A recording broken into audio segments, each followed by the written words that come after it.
Hey guys, I'm sorry I can't be with you today, but since we're going to be talking about British taxes and how they started and what effect they had, I wanted to read to you guys from a little book called George vs. George. Now this is going to be information that we're going to cover over the next few days, but I thought this would be a really good introduction to you guys. You don't have to write anything down, you don't have to annotate, you don't have to highlight, just please pay attention. The Trouble with Taxes, 1764 to 1770. So, what stirred the hornet's nest in the first place? It all began over money, and over the rights of citizens too. Great Britain had been in one war or another for 50 years and was drowning in debt. Over in London, Parliament decided that Americans should help out by paying their fair share, and King George agreed. After all, Great Britain had spent plenty of money fighting in America for the good of the colonies. The Crown was still supporting a British army to help stop Indian attacks on the American frontier. It was Great Britain's right to collect payment. To raise money, Parliament passed a Sugar Act and a Stamp Act, saying that colonists had to pay taxes to Great Britain for all sorts of imported goods, from molasses, which is like syrup, blue indigo dye, and pimentos, to printed items such as marriage licenses, playing cards, and newspapers.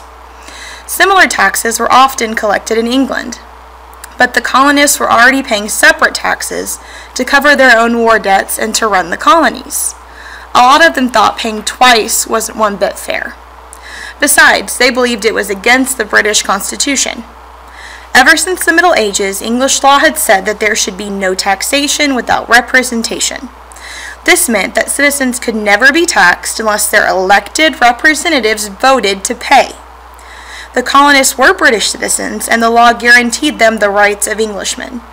So, where was their right to have representatives who would vote for or against these taxes? Though many colonists would stay loyal to the Crown and obey its laws no matter what, others argued that Parliament might make them pay even more taxes without their consent. Sorry, you can see some math. I'm using Miss H's camera. Many colonial merchants refused to buy British goods. Pamphlet writers roared. Preachers thundered from their pulpits.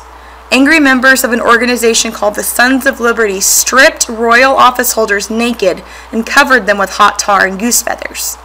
They used to tar and feather folks in Great Britain too in those old days. A mob completely wrecked the home of the royal governor of Massachusetts. A straw dummy dressed to look like a stamp distributor was hung from a 120-year-old elm tree, and the British tax stamps that Americans were supposed to buy were burned in every colony. So they weren't exactly super excited about this, as you can see. By the time the Stamp Act was supposed to go into effect in November of 1765, flags were being flown at half-mast to mourn the death of liberty. Nobody in America would even distribute the stamps. 4 months later, hoping to restore peace, Parliament finally gave up and got rid of the hated taxes. This troubled King George, who still thought the taxes were fair, but he signed the repeal anyway. British merchants were delighted to get their lost customers back, and all of America celebrated. Well, the story could have ended right there, but of course it didn't. To show that they weren't afraid to tax the colonies, Parliament started demanding even more taxes. Patriot leaders in Massachusetts and Virginia made polite protests to the king, but politeness didn't help one bit. King George believed that God gave noblemen, that means rich white people, the divine right to rule, and that the colonists had a duty to obey. The British stubbornly informed legislatures in both colonies that they couldn't have any more meetings. So, the colonists stopped trying to be polite. The Virginians, including George Washington, met anyways and banned the sale of all items taxed by Great Britain.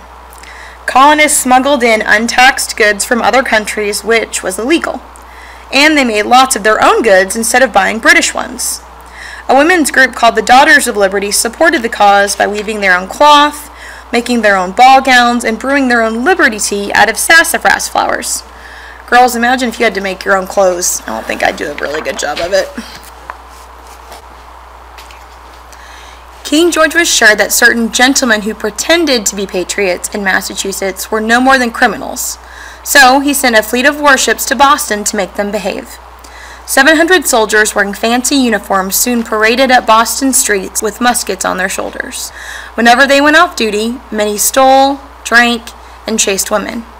Some also infuriated worshippers by purposely racing horses, beating drums, and gambling under church windows on Sundays. In March 1770, an angry mob of American rowdies started taunting 8 of King George's soldiers and pelting them with icy snowballs. Then somebody threw a lump of wood at a redcoat and knocked him flat. The enraged troops began firing into the crowd, and 5 colonists were killed. Furious Sons of Liberty were quick to label the disaster the Boston Massacre, and it stirred up plenty of anger on both sides. Okay, so that's all I'm going to read to you guys today. You're going to rotate in your reading groups in class to go more in depth about the taxes that reading introduced. I'm sure you guys are being great for Coach Compton, and I can't wait to see you when I get back on Friday. Bye!